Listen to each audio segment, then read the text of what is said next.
Welcome. My name is Brandon. Please join me on the second tour of Northtown Mall in Blaine, Minnesota. Northtown Mall was the first location I filmed with an Osmo Pocket back in September 2020.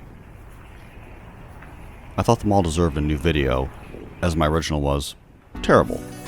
The video was janky and the narrative was goofy. I also made this new video to share more of the mall's history.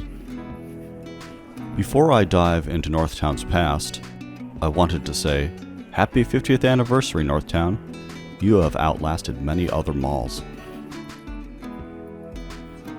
While I first learned about Northtown back in 2008, when reading an entry in the Dumpy Strip Malls blog, I did not step foot in the mall until 2020. I had been watching dead mall videos since 2016, but still felt weird visiting malls just to look at them. At the end of 2019, I was asked to play handbells at a church in Blaine. On the way there, I happened to drive past Northtown. Hey, there's that mall. After church, the mall hadn't opened, so I drove straight home. On a cold February morning, a thought went through my head. Why don't you visit that Blaine Mall while you can? If it was considered dumpy 12 years ago, it might be dead today. Remember in 2010 when you talked yourself out of visiting Brookdale and then it closed forever? I also had this other thought that had been running through my head for months. When is someone gonna film Minnesota malls? I left my house and drove up to Northtown to make a few laps around the mall. It was kind of dead on a Friday morning in winter. I liked the mall's appearance, especially its old brick walls and floors. If you live in the Twin Cities and love old malls, go check out Northtown. Blaine is closer than you think, especially with modern freeways and 60-mile-per-hour speed limits. Now, a number of people don't like Northtown. I have read comments from locals saying the mall seems dangerous or looks closed. During one of my visits, I heard a teenage girl yell to her friends, "This is a dead mall." My original Northtown video is frankly stupid, but the one thing I like about it is my frustration at how busy the place was on a Thursday evening. If the mall was dead, why were there so many people there? Since my original video was so bad, I returned a mere 6 months later to film the place properly, now that I knew how to use my Osmo camera. The mall was still busy. Occupancy was high, and management was spending money to remodel the food court. So again, why the complaints? Oh, you know how it is. Things were better in the 80s. Nothing is as good as when I was a kid. This mall used to have style, water fountains, waterfalls, tropical retreat areas, giant aquariums with piranhas, and wait a minute, the actual model of the Titanic from the 1953 movie Titanic? And a food court that looked like this? Oh, okay, I take that back. Northtown used to have a lot more character. Another problem with Northtown is that today it contains a lot of mom and pop shops. People who want to shop at bigger stores can zip up north to Riverside Plaza in 10 minutes, or drive south 20 minutes to the very large and very modern Rosedale Center.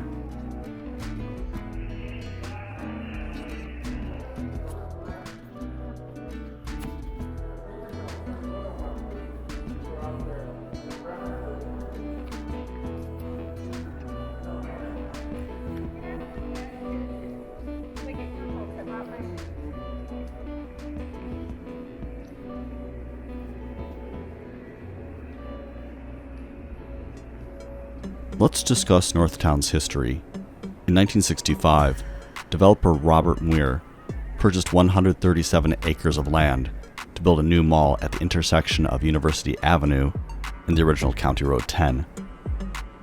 Construction started on September 1st, 1971. Architects were David Jacobson Jr. of Arcadia, California, and local Thorson and Thorshaw of Minneapolis, Minnesota. The mall opened on October 12, 1972, with Montgomery Ward and Powers as its anchors.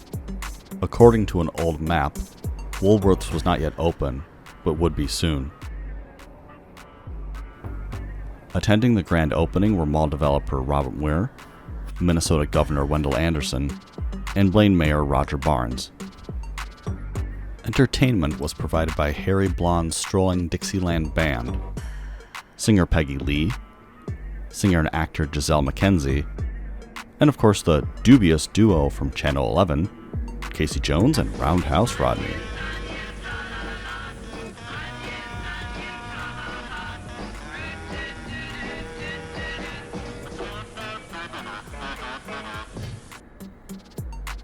In addition to the brick floors, Northtown also had brick conversation pits and an aquarium underneath the wards. Oh, sorry, aquatorium according to an old brochure. One thing I find odd about Northtown was its layout. Many malls start out simple with a hallway or simple T layout and get weirder as they expand. But Northtown started out in a J shape. This map cuts out most of the large wards on the left side of the page, which would have really given the mall a J layout. In 1963, the Northtown Cinema, a triple auditorium theater, opened on the property.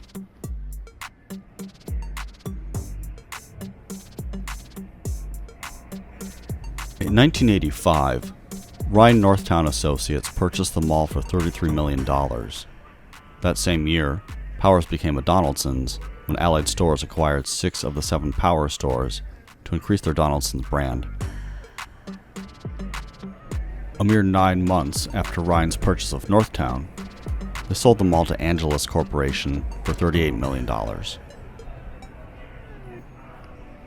Continuing the Donaldson story, in 1987, Campbell Corporation bought out the Allied Stores Corporation, but due to the debt from the acquisition, they had to sell off the Donaldson stores. Carson Peary Scott and Company acquired the brand for $163.5 million, changing the name to Carson Peary Scott in April 1988. That same year, a new anchor, Main Street, was built at the opposite end of the long hallway facing the Montgomery wards. Not long after opening, Main Street rebranded to Kohl's. Moving into the 1990s, the Aquatorium was removed and the Woolworths closed by 1993. The space was sliced up for a Best Buy, Home Place, and a couple of smaller tenants. Carson Peary Scott became a Mervyn's.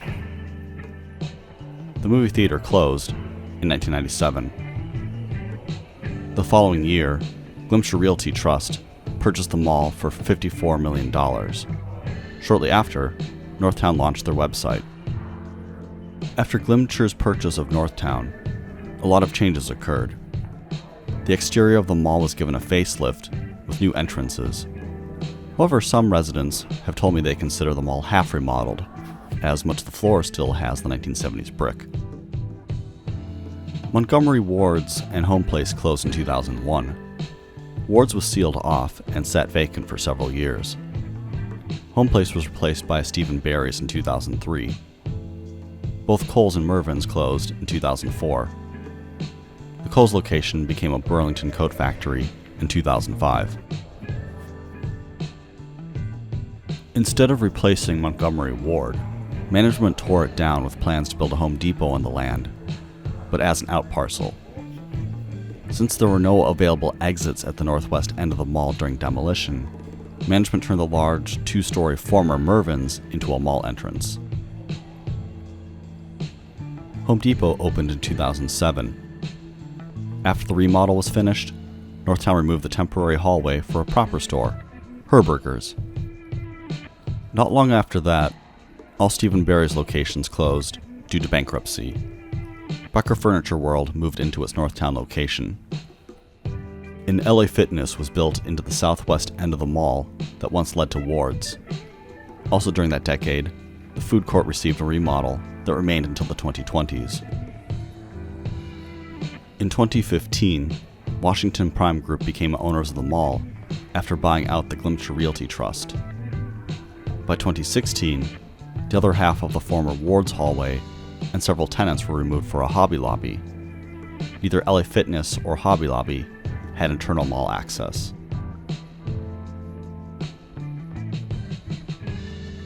I have read the mall used to be really dark. To remedy this, management installed new lighting throughout the place in 2018, giving it a brighter appearance. That same year, her burger stores closed and the parent company Bon-Ton declared bankruptcy. Becker Furniture Outlet moved into the first floor of the store. The second floor is not open to the public. In 2021, the food court closed for a remodel. I had planned to release this video in the spring of that year, but sat on the footage in order to capture the new food court. I returned a few more times and witnessed other closures. LA Fitness, for example, closed at the end of 2021.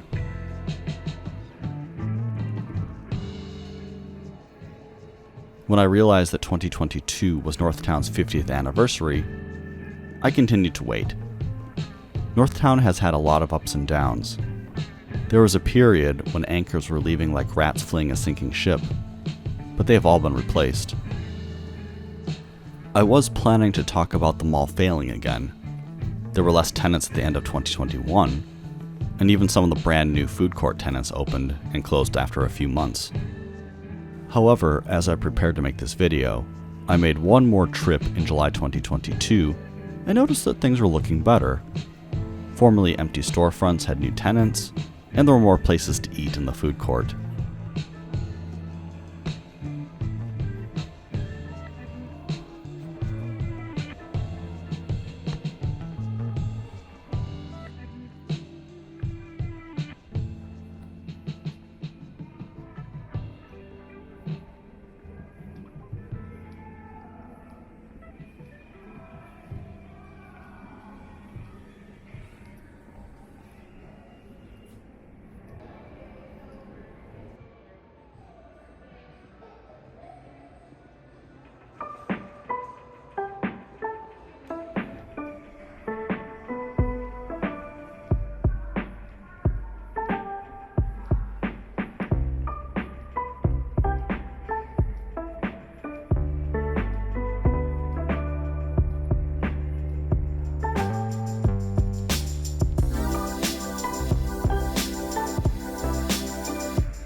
Here is some more footage of the food court in 2020.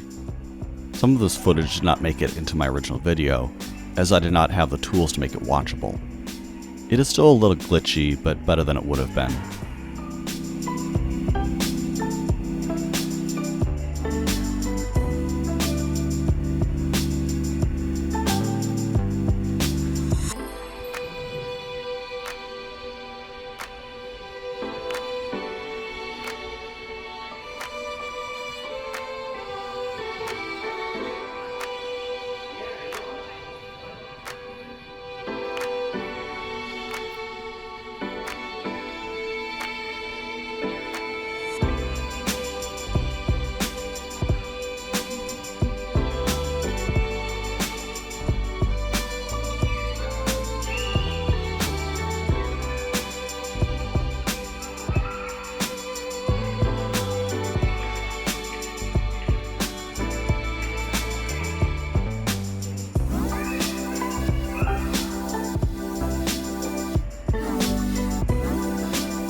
I ate at the remodeled Northtown food court on 4 different occasions and loved every meal.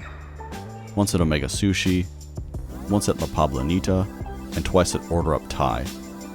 I actually ordered the chicken biryani from Omega Sushi. They had quite the eclectic menu. Unfortunately, they closed a few months after I ate there. The stand now serves African food, but they were not yet opened when I visited. The food court is very 21st century. You walk up to a kiosk and place your order. Several minutes later, someone from the kitchen brings up your order, If you are in a hurry, you can order ahead from your phone. If you don't want to leave your home, multiple delivery services will pick up your food. There is even a special entrance into the food court for delivery drivers.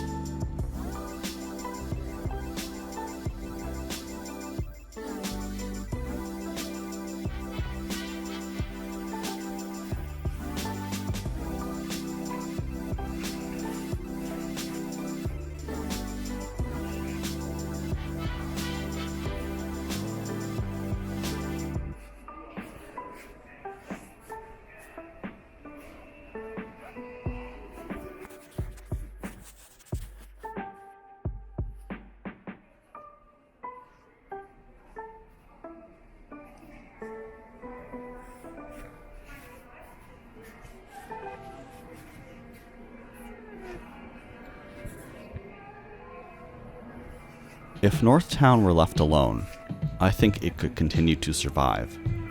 However, outside forces may doom the mall's future. In late 2021, the city of Blaine held a meeting to discuss what to do about Northtown. A committee asked the residents for their thoughts. "I don't feel safe in the Northtown area," someone said. "I used to go to Northtown all the time, but I go to Riverdale or Rosedale now. The mall looks closed from the outside." Blaine residents liked having retail in the area, but they wanted shops that Northtown didn't offer.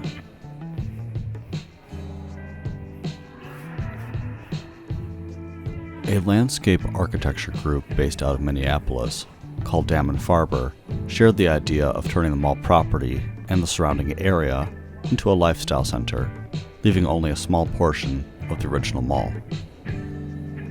The area would be redeveloped to feature nature parks, office parks, townhomes, and more. At the original meeting, residents pushed back on some of the plans as they wanted to leave the Cub Foods, Home Depot, and Hobby Lobby in place.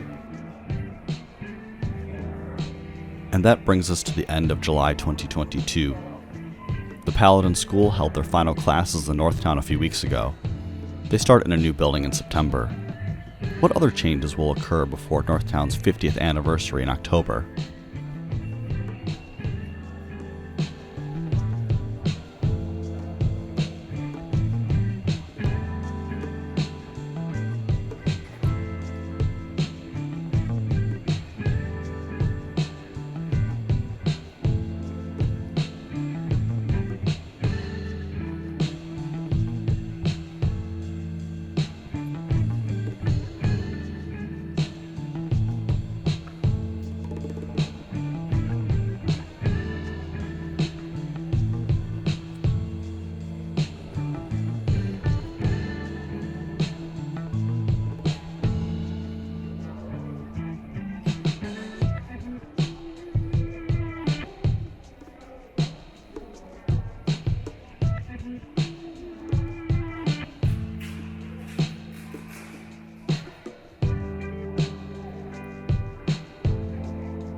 It has been fun to record this update on a mall I read so much about 14 years ago. In honor of the Dumpy Strip Mall's blog, let's leave the mall as we would have back in 2008, through the temporary entrance.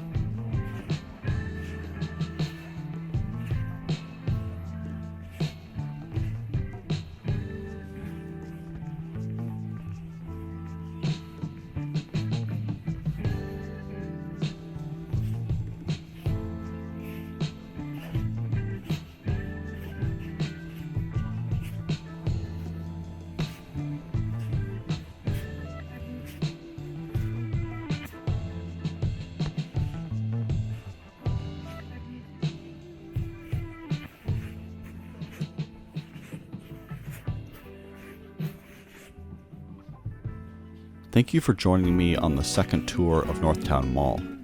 Will there be a third tour anytime soon? Only if I hear of major changes.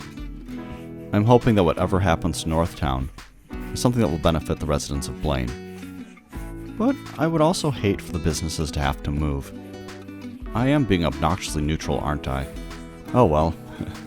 And with that, I hope you have a great day. Take care.